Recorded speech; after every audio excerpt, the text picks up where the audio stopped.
Olá! Alguém aí já parou para pensar como é que o computador dá conta daquela loucura que é executar vários programas ao mesmo tempo? Pois é, hoje a gente vai desvendar uma técnica que é fundamental para essa organização toda, a segmentação de memória. Fica por aqui para entender de vez como isso muda completamente o jeito que o software funciona. Ok, vamos começar com uma pergunta que, olha, parece um verdadeiro quebra-cabeça. Já pintou essa dúvida? Como é que pode, né? A gente abre um jogo super pesado, um software de edição de vídeo, coisas que, sozinhas, parecem ocupar mais espaço que toda a memória RAM do computador. Como isso é possível? A resposta para esse mistério está toda na forma como o sistema gerencia a memória. E a chave para resolver esse mistério todo tá aí: segmentação. O mais legal aqui, a ideia central mesmo, é que a organização não é aleatória, sabe? Ela é lógica.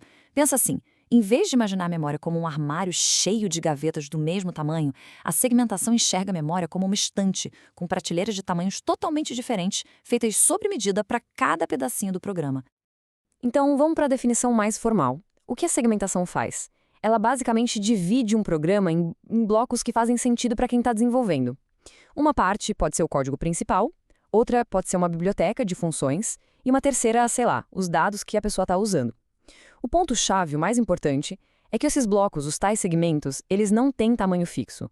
O tamanho deles varia, depende da função de cada um. E aqui a gente consegue ver essa diferença de um jeito bem claro. De um lado, tem outras técnicas que fatiam a memória em blocos de tamanho fixo, tipo um pão de forma mesmo, tudo igualzinho. Já do outro lado, com a segmentação, a história é outra. Ela corta a memória em pedaços lógicos, com tamanhos variados, sempre respeitando a estrutura do programa. É uma abordagem, assim, muito mais flexível, muito mais inteligente, né? Ok, beleza. Mas se o programa está todo quebrado em pedaços de tamanhos diferentes espalhados pela memória, como é que o computador sabe onde encontrar cada coisinha? Boa pergunta, né? Vamos entender agora qual é o mecanismo por trás dessa busca toda.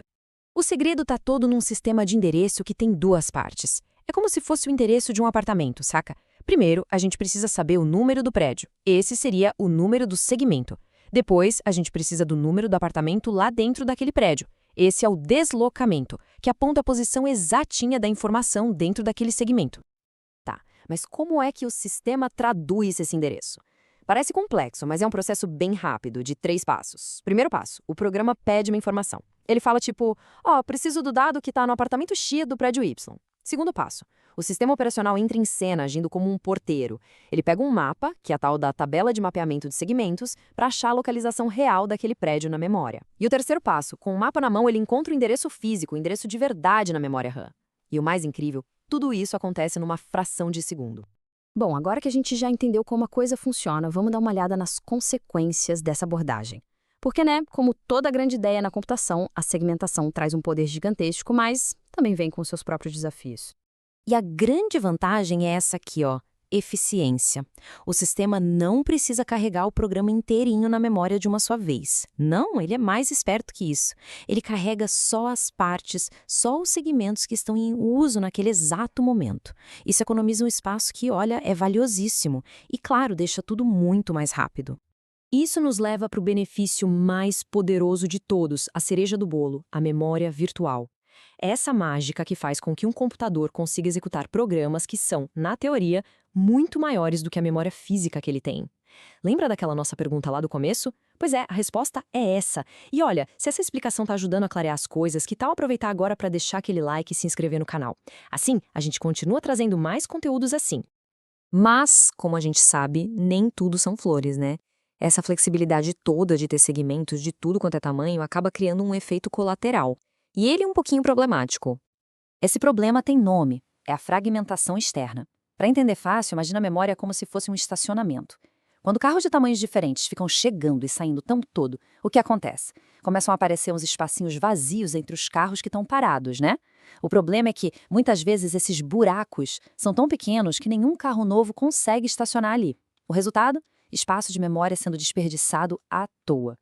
Então, para a gente fechar essa análise, vamos botar tudo na balança.